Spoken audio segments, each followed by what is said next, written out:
माँ वो हस्ती है जिसकी गोद को दुनिया की सबसे महफूज तरीन पनाहगाह कहा जाता है, मगर जब यही गोद अपने ही बच्चों के लिए कब्र बन जाए तो सवाल सिर्फ एक वाक़ये का नहीं रहता बल्कि पूरे मुआशरे के ज़मीर पर खड़ा हो जाता है।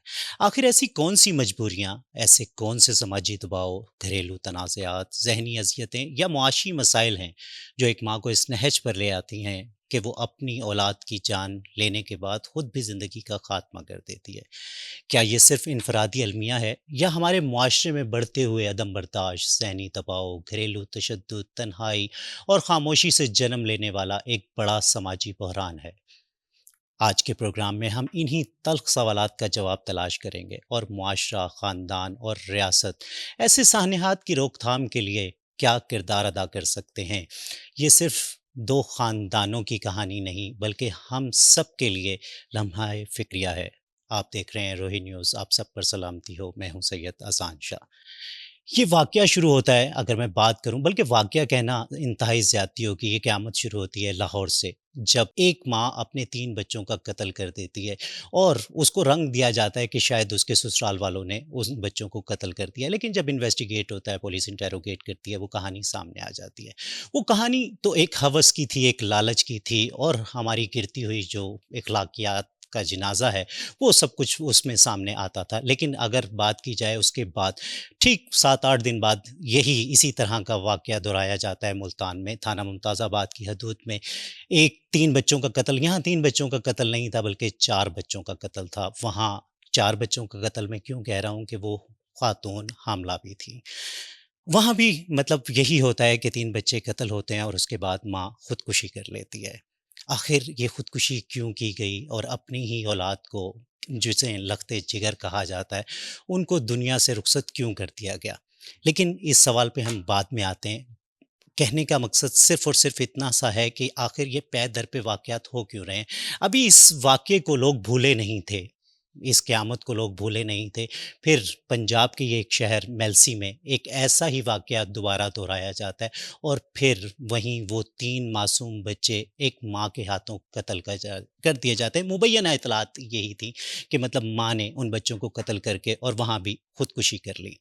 आखिर ऐसा क्या हो रहा है? ऐसे वो जो समाजी प्रेशर्स हैं, मैं यहाँ माँ-बाप से ये कहना चाहूँगा कि खुदा के लिए कि जब भी आप अपनी बेटियों के रिश्ते करते हैं, तो अच्छी तरह छान-बीन कर लें, क्योंकि जब हमने मुल्तान में वो प्रोग्राम किया, तो मालूम हुआ कि वो शख्स जो कि उस औरत का ख़ाविंद था, वो अपने माँ-बाप से, उस औरत के माँ-बाप से मिलने नहीं देता था, बहन-भाइयों से मिलने की इजाज़त नहीं थी। कई साल हो चुके थे कि बहन-भाई और वालिदैन उससे नहीं मिले थे।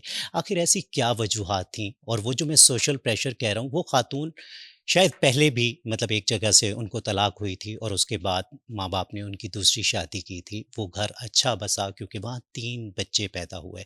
उसके बाद ऐसा क्या हुआ जब वहाँ इतना तशद्दुद हो रहा था? क्योंकि इस केस में अगर हम इसके बिहाइंड थोड़ा-सा पीछे जाएँ, तो शायद 2 महीने पहले भी एक 15 की गई थी, क्योंकि उस ख़ातून पर इतना तशद्दुद हुआ था, उसको ज़ख्मी कर दिया गया था और उस ज़ख्मी करने में उसके शौहर के भाई और उसकी बीवी का हाथ था।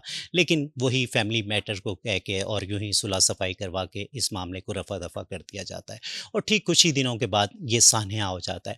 यहाँ सोशल प्रेशर जो कि हम शायद इतने ज़्यादा मज़बूत हो चुके हैं कि उस औरत को लगता था कि शायद अगर खुदा ना ख़ास्ता वो किसी भी वजह से अपने घर वापस जाती है, तो मुआशरा क्या कहेगा? मुआशरे को लगेगा कि शायद वो ही गलत है क्योंकि उसको पहले भी तलाक हो चुकी थी। तो खुदा के लिए अपने दिलों को बड़ा करें। और अगर हम दूसरे वाक़ये की, मेल्सी के वाक़ये की बात करें, तो वहाँ भी जब टीम पहुँची और उसको इन्वेस्टिगेट किया गया, तो वहाँ भी यही बताया गया कि मतलब 2 दिन से वो अपने वालिदैन को, अपने भाइयों को कॉल कर रही थी कि खुदा के लिए आके मुझे यहाँ ले जाओ। यहाँ से ले जाओ क्योंकि अब मेरा यहाँ गुज़ारा नहीं है, कि मतलब यहाँ मेरे बच्चों को रोटी नहीं मिलती, मुझ पे तशद्दुद किया जाता है। मेरा शौहर जो भी पैसे होते हैं, वो अपने ऊपर खर्च कर लेता है, अपनी मतलब अय्याशी पे खर्च कर देता है, लेकिन मेरे बच्चों पर और मुझ पर रोटी के तक 2 वक़्त की रोटी के दरवाज़े भी बंद कर दिए गए हैं। लेकिन फिर वहाँ वो भाई आते तो हैं, लेकिन वो आते किस लिए हैं कि आपको अपना घर बसाना चाहिए, थोड़ा-सा मतलब सब्र कर लें, वक़्त बदल जाएगा, वही सब कुछ समझाया जाता है और ठीक कुछ ही देर के बाद ये सारा सान्या हो जाता है। اب میں یہاں کہنا چاہوں گا ان والدین سے کہ خدا کے لیے جب آپ اپنی بیٹیوں کو بیاتے ہیں تو ان سے لا تعلقی نہ کریں، بلکہ ان کے بار-بار ان سے تعلقات مطلب تعلق سے مراد کہ ان کے پاس جائیں، ان کی غمی میں، خوشی میں ان سے پوچھیں کیونکہ وہ آپ کی اولاد ہیں۔ خدا کے لیے ان کو چھوڑیں مت۔ میرا خیال ہے کہ میں یہاں یہ جو سوالات ہیں یہ آپ کے لیے چھوڑتا ہوں، اور جو بھی اس کے بارے میں آپ کی رائے ہے وہ کمنٹس میں ضرور بتائیے گا کیونکہ ہم آپ کی کمنٹس کا احترام کرتے ہیں۔